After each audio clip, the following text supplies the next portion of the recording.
وعلیکم السلام ورحمۃ اللہ وبرکاتہ۔ ہاں، حوالدار منیر صاحب کے جو تحریر تھی اس میں یہ حصہ رہ گیا تھا، چونکہ کلپ ذرا لمبا ہو گیا تھا، تو اچھا کیا انہوں نے پوچھ لیا۔ دیکھیے، جب سجدہ تعظیمی کا شرک محمد حنیف صاحب لائے جماعت کے اندر اور اس کو نظم کے ڈنڈے سے منوایا، تو ظاہری بات ہے ہم لوگ اس کے راستے میں کھڑے ہو گئے کہ یہ تو شرک ہے، یہ تو قرآن کا انکار ہے۔ اور اس کے اوپر تو ڈاکٹر عثمانی رحمۃ اللہ علیہ کی بھی بہترین تفسیر موجود ہے اور فتویٰ بھی موجود ہے کہ جس کا عقیدہ خراب ہوتا ہے وہ اس طرح تفسیر کرتا ہے کہ یوسف علیہ السلام کو سجدہ ہوا۔ تو اس انداز سے جب ہر راستہ بند ہو گیا محمد حنیف صاحب کا، تو سب سے بڑا انہوں نے وار یہی کیا کہ یہ دیکھو، یہ لوگ آدم علیہ السلام کے سجدے کو بھی نہیں مانتے ہیں۔ اس طرح انہوں نے پروپیگنڈا کرنا شروع کر دیا۔ تو اس کے لیے جو ٹیکسلا والے عبدالحفیظ صاحب تھے، سب سے پہلے انہوں نے یہ ایک بے تکی بات کی تھی، اور ان کو پھر روکا بھی گیا تھا کہ انہوں نے کہا کہ وہ جو آدم علیہ السلام کو سجدہ ہے وہ بھی بس اس پر بھی گفتگو ہونی چاہیے، اور یہ اس طرح ماحول بنا کے انہوں نے کرنے کو ہے۔ میں نے ان کو منع کیا کہ دیکھیے، وہ جتنی بات اللہ نے بتا دی ہے اتنی ہم مانتے ہیں، اور جب میں نے مضمون لکھا تھا اس میں میں نے آدم علیہ السلام کے حوالے سے جو معاملہ تھا اس میں بتایا کہ دیکھو، یہ متشابہات سا معاملہ معلوم ہوتا ہے، کس طرح سجدہ ہوا، کیوں ہوا، یہ اللہ جانتا ہے۔ اللہ نے بس بتایا کہ سارے فرشتے جھک گئے، ہم بالکل اتنا مانتے ہیں، آدم علیہ السلام کے سامنے جھکے ہیں، اور اللہ نے اس کو 7 جگہ حکم کے طور پر بتایا ہے۔ اور پھر ابلیس سے بھی کہا کہ تو نے کیوں سجدہ نہیں کیا جب کہ میں نے تجھے حکم دیا۔ حکم کے اوپر بڑا زور ہے کہ معاملہ حکم کا تھا، حکم کس کا ہے یہ اسے دیکھنا چاہیے تھا ابلیس کو۔ اور دوسری جگہ کہا کہ ابلیس، تو نے کیوں سجدہ نہیں کیا اس کو جس کو میں نے اپنے دونوں ہاتھوں سے بنایا۔ اس طرح زور دیا ہے اللہ تعالیٰ نے۔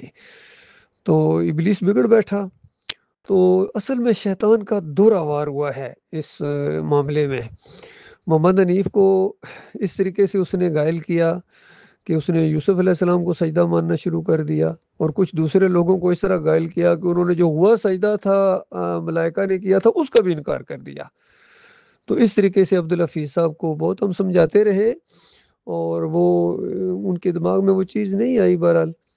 اور آخر میں آ کے جب انہوں نے پھر محمد حنیف کا رخ کیا، تو اب انہی کی جماعت کے اندر ہیں، منیر صاحب کے ساتھی ہیں، اور وہ یہ موقف رکھتے ہیں۔ ہمارے ساتھیوں میں سے کوئی بھی یہ موقف نہیں رکھتا ہے۔ اور اس وقت بھی محمد حنیف صاحب کو کہا تھا کہ قرآن کی وہ آیات لاتے ہو کہ قرآن کی آیات کا انکار کرتے ہیں جس کو ہم تم سے زیادہ مانتے ہیں۔ 7 جگہ اللہ کا حکم ہے، حکم موجود ہے۔ ہاں، یہ کہ اللہ نے یہ انداز کیوں اختیار کیا یہ کوئی بات بیان نہیں کر سکتا ہے، اس کی تشریح قرآن میں نہیں آئی ہے، اللہ نے اس حکمت کو ظاہر نہیں کیا ہے، نہ ہی نبی علیہ السلام نے اس کی کوئی تشریح کی ہے۔ لہٰذا اس نوعیت کو ہم نہیں سمجھ سکتے ہیں، کیوں اور کیسے کو کی بحث میں پڑے بغیر ہم اس کو مانتے ہیں، 100% مانتے ہیں، تم سے زیادہ مانتے ہیں۔ تم نے اس سے غلط مطلب نکال لیا ہے آگے جا کے، یہ دوسرا جو یوسف علیہ السلام کے معاملے میں۔ تو اس پر تو میں یہ کہتا ہوں کہ دیکھو، وہ جو واقعہ پیش آیا، کیا اللہ تعالیٰ نے وہ واقعہ اس لیے پیش کرایا تھا کہ دنیا کے اندر جانے کے بعد مشرکو، جب تم اپنے پیروں، مولویوں اور درباروں یا نبیوں کو سجدے جب ثابت کرو گے تو وہ آدم علیہ السلام والا واقعہ پیش کرو گے دلیل کے طور پر؟ تو وہ واقعہ اس لیے نہیں ہے، اس لیے بنی اسرائیل ان کے جو مولوی اور پیر تھے، ان کی ایک خیانت یہ بھی اللہ تعالیٰ نے بیان کی کہ یہ واقعات کو ان کی جگہ سے ہٹا دیتے ہیں، پھر معنی مفہوم بدلی ہو جاتا ہے۔ یہی کچھ کیا ہے انہوں نے، اس واقعے کا اس واقعے سے کوئی تعلق ہی کوئی نہیں ہے، یقین کیجیے، وہ دوسرا واقعہ ہے،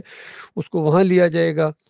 اور یہ جو واقعہ ہے یہ ایک دوسرا واقعہ ہے، اس کو یہاں لیا جائے گا۔ اس کی مثال یوں دی جا سکتی ہے کہ جب قرآن نے عام کہا والذین یدعون من دون اللہ لا یخلقون شیئا وهم یخلقون اموات غیر احیاء وما یشعرون ایان یبعثون، کہ اللہ کے علاوہ جن جن کو تم پکارتے ہو، جن ہستیوں کو، وہ کسی چیز کے خالق نہیں ہیں بلکہ خود مخلوق ہیں، انہوں نے کچھ بھی پیدا نہیں کیا ہے، اللہ نے ان کو پیدا کیا ہے، اور مرنے کے بعد ان میں زندگی کی رمق تک باقی نہیں ہے، اور ان کو تو اپنے بارے میں بھی یہ معلوم نہیں ہے کہ کب ان کو اللہ تعالیٰ دوبارہ زندہ کر کے اٹھائے گا۔ تمہاری پکاروں اور چڑھاووں کی ان کو کیا خبر ہوگی؟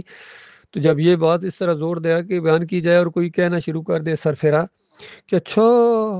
آپ عیسیٰ علیہ السلام کو بھی میت مانتے ہیں، ان کا رفع نہیں مانتے ہیں، ان کا نزول نہیں مانتے ہیں، تو اس کو کہا جائے گا سرفرے وہ دوسرا واقعہ ہے، وہ استثناء ہے۔ اب بات یہ ہو رہی ہے کہ جو یہاں یہ پکارتے ہیں، یہ قبر والوں کو، مزاروں کو، گنبدوں کو پوجتے ہیں، یہ ان کی بات ہو رہی ہے، وہ تو دوسرا واقعہ، اس کو جب بیان کیا جائے گا تو وہاں یہ چیز بیان کی جائے گی، وہ پورا ماحول بیان کیا جائے گا، کس طرح اللہ تعالیٰ نے اپنی تدبیر کی، کس طرح ان کو رفع کیا، پھر وہ قیامت کی نشانی بن کر آئیں گے۔ تو بالکل اسی طرح کا معاملہ ہے کہ جب سورہ یوسف کا یہ معاملہ بیان ہوگا تو وہاں وہ ملائکہ والا معاملہ کدھر سے آ گیا؟ تم سارے ملائکہ ہو، غور کرو اس بات کے اوپر۔ تو یہ بالکل ان تک میرا یہ بیان پہنچا دیں کہ شروع سے ہمارا یہی موقف ہے، بالکل اس میں تو کبھی تبدیلی ہی نہیں آئی ہے کوئی۔ ہاں، سعید احمد اپنے اس معاملے کو تبدیل کرتا رہا ہے، عبدالحفیظ صاحب تبدیل کرتے رہے ہیں، ان کا معاملہ ہے، ان سے جا کے پوچھو، ہمارا تو موقف بالکل کلیئر ہے۔ اور بالکل اسی طریقے سے ہے کہ اللہ کا حکم جہاں ہوتا ہے جس انداز سے اس کو اسی طرح ماننا ہے، یہ اللہ کا ماننا ہے۔ اگر یہاں حکم موجود ہوتا ہے یوسف علیہ السلام کے معاملے میں، ہم تم سے زیادہ مانتے، یہاں کوئی حکم وغیرہ موجود نہیں۔ ہاں، محمد حنیف کا حکم ضرور ہے، محمد حنیف کا حکم آیا تو یہ سارے ڈھیر ہو گئے، اور یہ اللہ کی مشیت نہیں بلکہ ان کے امیر کی یہی مشیت تھی، ان کے امیر نے یہی چاہا،